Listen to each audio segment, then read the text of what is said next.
मित्र, ह्यावर पहा बाइबल जे नए करार जे विभाग में आवल संत पाउल कोलोसिए के लखल पत्र जो अभ्यास करी रहिया आहियूं। ही पत्र संत पाउल रोम शहर जी जेल में वो तॾहिं लिखे हुए। गए सची ॻाल्हि कार्यक्रम में पां कोलोसिए के पत्र जे बीजे अध्याय जो अभ्यास पूरो कयो। अॼु पां त्रीजे अध्याय जी शुरूआत करींदासीं। हिन त्रीजे अध्याय में पां घणे महत्व जे स्थान जो अभ्यास करींदासीं। उहो स्थान ता स्वर्ग आहे। कोलोसिए के पत्र त्रीजो अध्याय ने तंहिंजी पहली कलम में कुरचनि था उहो पां सुणो। हिते लिखियलु आहे क ख्रिस्त साथे जीरा करे में आया आहियूं त हाणे स्वर्ग जी बाबति में आंजो मन पियो हुयो। हुते ईश्वर जी जमणी बाजू ख्रिस्त पंहिंजे राज्यसन ते बिराजियल आहिनि। अॼु विश्वासी तरीक़े पांखे कूड़ो करे जी ज़रूरत आहे। पांखे मथे जी ॻाल्हियूं એટલે કે સ્વર્ગ जी ॻाल्हियूं सोधे जी ज़रूरत आहे। मन पियो हुयो हिन शब्द में मोगम अर्थ समायलो आहे।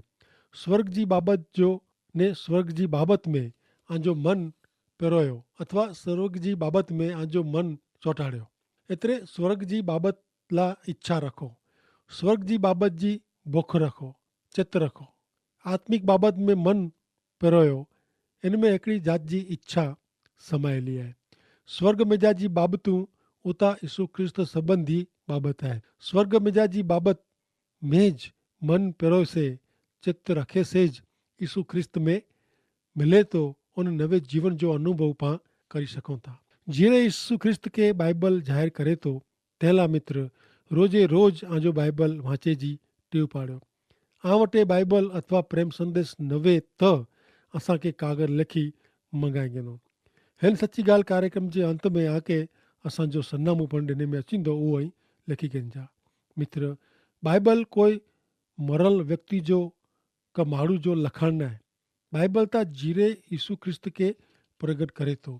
ईश्वर जी ॻाल्हि के ज़ाहिर कईं था। यीशु ख्रिस्त स्वर्ग में ईश्वर पिता जे जमणे हथे विराजमान आहिनि। पांखे पंहिंजो चित यीशु ख्रिस्त में रखे जो आहे। ईश्वर जा बाइबल में जा वचन जो अभ्यास आके जीरे यीशु ख्रिस्त नज़ीक कोठी वेंदो। हिकिड़ा भाउ पत्र में लिखियो हो कि जॾहिं रोमन जे पत्र जो ने कुरिन्थिय के पत्र जो अभ्यास कंदा हुआसीं तॾहिं मूंखे सम्झाईंदो हो कि आउं साओ दुनिया अथवा दैहिक विश्वासी आहियां। आत्मिक रीते त मूंखे इन पण घणे वधू अचूं हुअणो खपे। तंहिं लाइ उहो भाउ चवनि था ऐं प्रार्थना करे जो शुरू कयो। ईश्वर इच्छे था इन प्रमाणे आउं यीशु ख्रिस्त खे ओळखिया। केतिरा ॾींहं त कीअं थियो न पण आउं प्रार्थना करे जो चालू रखियो ने पोइ ईश्वर मूंखे मुंहिंजी प्रार्थना जो जवाबु ॾिनो। हिकिड़ो ॾींहुं संदेश में रेडियो मार्फते सुयो कि ईश्वर पांखे यीशु ख्रिस्त में नेरिए था। हांजी हिन ॻाल्हि से मुंहिंजो अंधारो छेटो थी वियो ने मूंखे घणे प्रकाश मिलियो। आउं अॻाऊ एफएसीअ के पत्र घणे बार वाचियो हो पण उन ॾींहुं मूंखे आंजो संदेश बराबरि खुची वियो। उन ॾींहुं मूंखे सम्झाए वियो कि ईश्वर मूंखे हिन पृथ्वी ते जावा विझंदे हिकिड़े पापी तरीक़े नेरिए नथा पण ईश्वर मूंखे यीशु ख्रिस्त में नेरिए था ने आउं ईश्वर जो बालक आहियां ने तंहिंला आउं ईश्वर जो आहियां। मित्र आला पण मूंखे मुंहिंजे हृदय जी उहा जी इच्छा आहे कि ऐं यीशु ख्रिस्त खे नज़ीक नू सम्झो ने स्वर्ग जी बाबति में आंजो मन पियो हुयो। पृथ्वी पर जी बाबति में न। आंजे रोज़ जे जीवन में स्वर्ग जी बाबति खे पहलो स्थान ॾियो।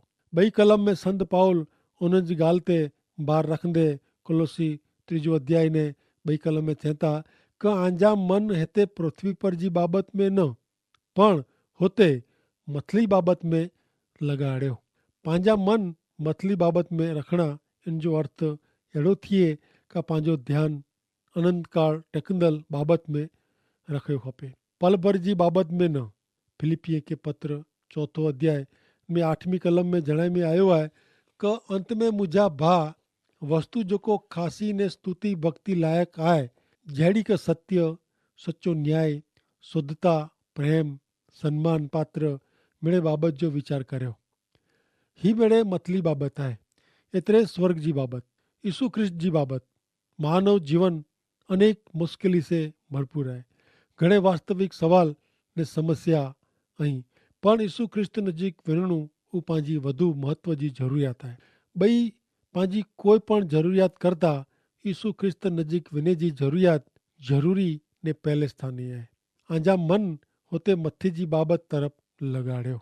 इन जो कारण ॾींदे प्रेसित संत पाउल टें कलम में चए था, कोलोसी 3 अध्याय ने 3 कलम में, क અહીં મરી વ્યા આયો ને આજો જીવન ખ્રિસ્ત સાથે ઈશ્વર में गुप्त रखे में आयो आहे। અહીં મરી વ્યા आयो इन जो अर्थ अहिड़ो थिए क हिकिड़े मरल माण्हू खे हिन दुनिया जी बाबति जी जेतिरी इच्छा वे अहिड़ी इच्छा पाण हिन दुनिया जी बाबति पाठे हुअणी खपे। हिकिड़े मरियल माण्हू जहिड़ी विश्वासी जो सचो घर यीशु ख्रिस्त जिते आहे उहो आहे। योहन अनुसार शुभ संदेश जे 14वें अध्याय जी 2 ने 3 कलम में प्रभु यीशु ख्रिस्त उन्हीं के चेता, मुझे पिता जे घर में घणे ओरड़ा अहीं ने आऊं आला जगह तैयार करेला वञा थो। जो अहिड़ो न हो त आऊं आके पण जणायो हो। आऊं वेंदो ने तैयार जगह करीने पाछो अचींदो ने आके मूं भेरो कोठी वेंदो, जेथी जिते आऊं वां होते ऐं पण वो। ही हकीकत पाके पृथ्वी पर जे पंहिंजे जीवन माटे नवी समझ ॾे थी। पाके पंहिंजे जीवन के ईश्वर जी नज़रे नेरे जी ज़रूर है ने ईश्वर जेकी अचे था इन में मन लगाड़े जी ज़रूर है। ही ॻाल्हि भौतिकवाद नूं अलॻि आहे। पंहिंजी आजू बाजू जी दुनिया के जी जी पां ईश्वर जी नज़र से मापीबो तीं तीं पां ईश्वर के वधु ने वधु योग्य बरोबर बनीने जीवी सकबो। पल भर जी बाबत के भेरी रखे जी का वॾी बनाए जी ज़रूर न है। 3 कलम में संत पाउल चेता का आजो जीवन यीशु ख्रिस्त साथे ईश्वर में गुप्त रखे में आयो आहे। बे शब्द में चेता का पाके पंहिंजे झुने स्वभाव ने मानसपणे में जा बारा कढे में आया आहीं। बाप्तिस्मा से पवित्र आत्मा जे बाप्तिस्मा से पाके पंहिंजे झुने स्वभाव ने मानसपणे में जा बारा कढीने यीशु ख्रिस्त में स्थिर करे में आया आहीं। हाणे यीशु ख्रिस्त में आयो तैला आके हिन पृथ्वी ते यीशु ख्रिस्त जीवन जीवियो खपे। आके आजे जीवन में यीशु ख्रिस्त के जीराया खपे। पाके यीशु ख्रिस्त के पैरी गिनण खपे। तज पा हिन दुनिया में यीशु ख्रिस्त साथे जीवो था अहिड़ो अनुभव करी सघंदासीं। ने झुनो जेकी वो उहो हाणे हलियो वियो आहे ने हाणे मेड़े नवो बनियो आहे। हाणे ईश्वर जे राज्य के शोभे अहिड़े नागरिक तरीक़े जीवे जी जीवन में ज़रूर है। प्रभु यीशु ख्रिस्त जी नज़रे दुनिया के नेरे जी है। कारण उद्धार मेळवेल माण्हू अथवा जेको प्रभु यीशु ख्रिस्त वटे अचीने पाप कबूलात किए है, प्रभु यीशु ख्रिस्त के हृदय में स्वीकारी विश्वास किए है, उहो हाणे स्वर्ग जो माण्हू बनी वियो आहे। इनके दुनिया जी खासे में खासी बाबत पण कचरे जहिड़ी लॻे थी। कारण दुनिया जा जेको वस्तु वाना बाबत में जेको आनंद मज़ा आहे, इनू घणे वधु प्रमाण में आनंद मज़ा ईश्वर साथे जी संगत में इनके मिले था। पहला जॾहिं उहो ख्रिस्त जो स्वीकार न कयो तॾहिं इनके ॿियो खासो लॻंदो हो, पर जॾहिं हाणे इनके आनंद जीवन जा वाना मिलिया आहिनि तॾहिं हाणे दुनियाई वाना तुच्छ लिखे थो। ही ॻाल्हि घणे महत्व जी आहे। माण्हू ज्यां સુધી सत्य सम्झे नथो, स्वीकारे नथो, अनुभव करे नथो, ત્યાં સુધી उहो अंधारे में ज रहे थो। प्रभु यीशु ख्रिस्त चयो, जेको मूं ते विश्वास रखंदो उहो अंधारे में हलंदो न। मित्र, प्रभु यीशु ख्रिस्त दरवाजो आहे।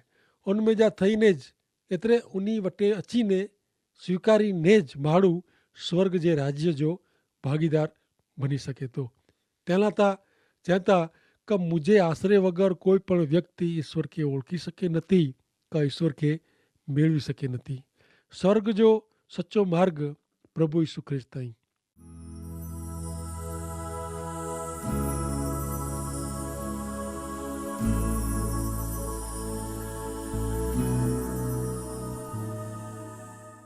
मित्र, घणे अहिड़ो वीचारींदा हूंदा कि आऊं त घणे ख़राब माण्हू आहियां, आऊं त घणे बूढ़ा कम ने पाप कया आहिनि, आऊं किन रीते मुक्ति उद्धार मेळवी सघां, स्वर्ग में वञी सघां।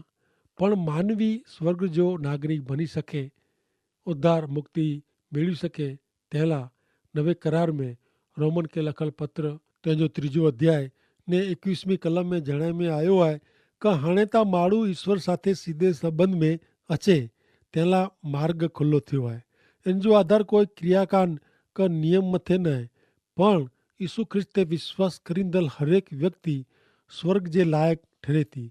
विश्वासी के ईश्वर न्यायी लेखीए था ने हिन बाबत में कोई पण जात जो भेदभाव आहे न, कारण दुनिया जा मेड़े लोग निशान चौकीने पाप में पिया आहिनि ने ईश्वर जे खासे इरादेનું છેટો ને છેટો વને था। પણ ઈશ્વર जी कृपा से यीशु ख्रिस्त मार्फते ईश्वर साथे सीधे संबंध में अची सके थो। ईश्वर यीशु के बलिदान थेला अर्पण क्यों, उन्हीं जे मरण से ईश्वर जो पाप विरुद्ध जो कोप छेटो थिए तो ने ई यीशु ते विश्वास करींदले जा पाप ईश्वर माफ़ कई था। मित्र, जॾहिं ईश्वर माफ़ी क्षमा ॾिए था तॾहिं हू ईश्वर जो बाळक बनी वञे थो ने पिता इच्छे था कि जो बाळक पिंड भेरो स्वर्ग जे स्थान में रहे। पण मित्र, हिते ज विश्वासी के स्वर्ग जे नागरिक के शोभे अहिड़ो जीवन जीवे जी ज़रूरु आहे ने शुरूआत करे जी ज़रूरु आहे। तंहिं ज पाण अॻियां सोयो क मथली बाबति ते चित रखो। हाणे विश्वासी के पंहिंजे जीवन के ईश्वर जी नज़र से जीवे जो आहे। ईश्वर जी इच्छा में मन चित्त विचार रखे जावे था, कारण विश्वासी के ख्रिस्त साथे जीरा करे में आया आहिनि। तंहिं लाइ इनके हमेशा पृथ्वी ते ऊज नेरे जो ने विचारे जो आहे ने प्रयत्न करे जा आहीं का मुंहिंजा भाउ भेण छोकरा सगावाला मित्र मंडल नाश में त नथा वञनि। मित्र, ही आहे सच्चे विश्वासी जो जीवन। पृथ्वी में जगत में वॾो ने खासे में खासो जेको कमु वे त उहो आहे ख्रिस्त के प्राप्त करणु, ख्रिस्त जो स्वीकार करणु ने ॿिए खे उन जे बारे में चवणो ने इन में ज इंजोज भलो आहे। मित्र, भलाई भाईचारे जी भावना ईश्वर उत्पन्न कयो हुयो, मीणी खे इन जो लाभ ॻणे लाइ आमंत्रण ॾिनो हुयो। एतिरो ज पुरतो न आहे कि फक्त पाण जंहिंखे ओळखो उन खे ज प्रभु यीशु ख्रिस्त जो शुभ संदेश चऊं। न, प्रभु जॾहिं स्वर्गारोहण कयो तॾहिं मार्क अनुसार शुभ संदेश जे 16वें अध्याय जी 15वीं कलम में चयो कि सॼी दुनिया में वञी ने मानव जात खे शुभ संदेश जणायो। जेको विश्वास करींदो उहो ॾोषित नहीं ठहरे पण इन जो उद्धार थींदो। प्रभु यीशु ख्रिस्त ते विश्वास करे से पंहिंजा मिड़े पाप गुनाह माफ़ थिया आहिनि। इन जा गमे एतिरा पाप गुनाह ने ॾोष वे त पण प्रभु यीशु ख्रिस्त वटि क़बूल करी प्रभु यीशु ख्रिस्त ते विश्वास करे थो तॾहिं उहो ॾोषित ठहरे नथो। इनके माफ़ी मिले ई आहे, तंहिं साथ इनके मुक्ति उद्धार जी ख़ातिरी पण मिले थी।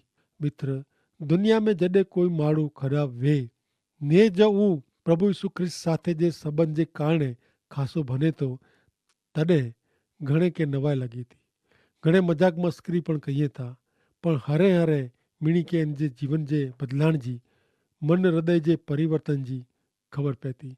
तॾहिं ॿिया पण प्रभु वटि अचनि था ने उन खे पण माफ़ी मिले थी। तॾहिं ईशू जो महिमा थिए थो। मित्र, मस्करिता यीशु ख्रिस्त जी पण थी हुई जॾहिं सैनिक यीशु के राज्यपाल जे महल में चौक में कोठी आया तॾहिं उन यीशु के जांबूड़ी रंग जो जब्बो पहिरायो, कंडे जी ॾारीअ जो मुगट गूंथी ने उन जे मथे ते रखियो।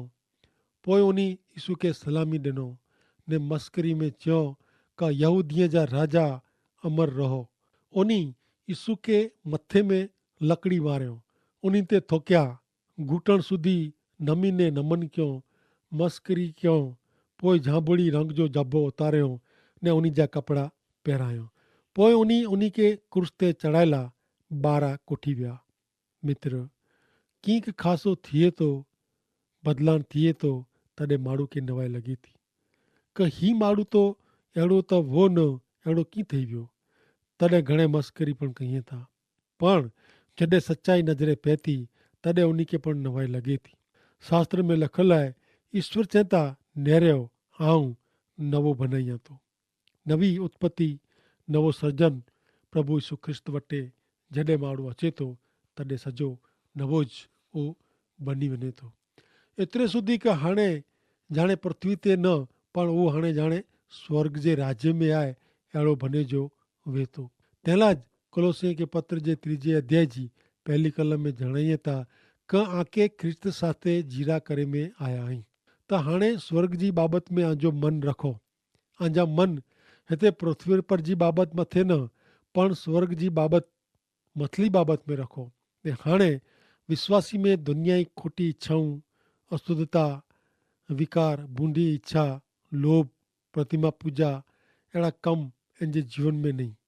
तंहिं इन जो जीवन ईश्वर खे पसंदि पए अहिड़ो थिए थो। पहिला त इन जे जीवन में घणे अशुद्धता बूंडाए वेई, गुस्सो, खार वाह, कारण वग़ैरह कंहिंजो अपमान करणो, ॻाल्हि ॻाल्हि में गारियूं कुछणी, ठग वताइणी, खोटी मोड़साई हाणे इन में न आहे। पण हाणे हू जीरे ईश्वर जो बालक बनियो आहे। तंहिं लाइ इन में नवो स्वभाव आहे। हिन नवे स्वभाव खे ईश्वर जेको इन जा सृजनहार आहिनि उहो हमेशह पंहिंजी प्रतिमा प्रमाणे लगातार नवो बनाईंदा वञनि था, जेથી हू ईश्वर जो संपूर्ण ज्ञान मेળવી सके। हाणे इन में दया, प्रेम, माफ़ी, शांति, प्रभु जो आनंद ॾेखारिजे थो। इन जे हृदय में हाणे प्रभु जी शांति दुनिया ई न पण प्रभु जी शांति जेको पंहिंजी समझ शक्ति ॿाहिरां जी आहे, जंहिंखे दुनिया ई माण्हू सम्झी सघे नथो। हाणे इन जे जीवन में प्रार्थना साथे ईश्वर जी संगत में वधु मज़ा आनंद थिए थो। हाणे शास्त्र वचन में ईश्वर इन साथे ॻाल्हियूं कयूं था, अहिड़ो अनुभव उहो करे थो। हाणे प्रभु यीशु जो शुभ संदेश ॿिए खे ॾियणो, भलाई जा सेवा जा कम करणा, ग़रीब ॾुखी निराधार खे मदद करणी, इन में इनखे वधु मज़ा अचे थी। हाणे खोटी चिंता रखी फिरे नथो। इनखे ख़बर आहे का मुंहिंजो ईश्वर मूं भेरो आहे ऐं हाज़िर आहे, मददगार आहे। कारण इन जे चित्त जो ने मन जो बदलाव थियो आहे। इन जो चित्त ने मन मथली बाबत ते आहे। ईश्वर पिता आके पण अहिड़ो आशीर्वादित मन ॾिए था, पण आके ज़रूरु आहे ईश्वर पिता वटि अचे जी ने ऐं पण पृथ्वी जी बाबत न पण स्वर्ग जी बाबत सोधी सघंदा। पण मित्र ज़रूरु आहे प्रभु यीशु ख्रिस्त जो अनुभव करणो हो। माण्हू किन रीते ईश्वर जो अनुभव करे सघे थो। पहिला त इनखे प्रभु यीशु ख्रिस्त वटि अची पंहिंजे पाप गुने जी माफ़ी मंगी आहे ने पोइ इनखे प्रभु यीशु ख्रिस्त ते संपूर्ण भरोसो रखीने हिकिड़ा मुक्तिदाता तरीक़े पिनखे स्वीकारे जाई। उनखे वीचार करे जो आहे कि प्रभु यीशु ख्रिस्त हिकिड़ी कुंवारी मरियम जे पेटे जन्मिया ने माण्हूअ जा पाप छीटो करेला उन ॾोख सहन कयो। इनखे वीचारे जो आहे कि यीशु ख्रिस्त उज ईश्वर आई ने उज मुक्तिदाता आई ने उज तारण आहे ने जॾहिं माण्हू पंहिंजा पाप गुनाह प्रभु यीशु वटि रखे थो ने सचे हृदय से दिल से विश्वास करे थो, तॾहिं ईश्वर इनखे माफ़ी साथे इनखे पंहिंजो बालक बनाईए था ने स्वर्ग जे राज्य जो नागरिक बनाईए था। एतिरो ज न पण लखल आहे कि जेको प्रभु यीशु ख्रिस्त जो स्वीकार कईए था उन्ही खे ऊ ईश्वर जे बालक जो अधिकार पण ॾिए था। मित्र ईश्वर जे बालक जो अधिकार कहिड़ो वेठो, उनजे जीवन जो मन जो हृदय जो बदलाव थियलु आहे अहिड़ो वेठो ने उतां स्वर्ग जो स्वभाव आहे ने हिते जॾहिं माण्हू उहो प्रभु यीशु ख्रिस्त वटि अची ने नवो बने थो तॾहिं इनखे पिंडला न पण हाणे ॿिए जीवे जो मन थिए थो। उहो ॿिए खे प्रभु यीशु ख्रिस्त वटि अचे जी मिड़े तकूं झड़पी गने थो।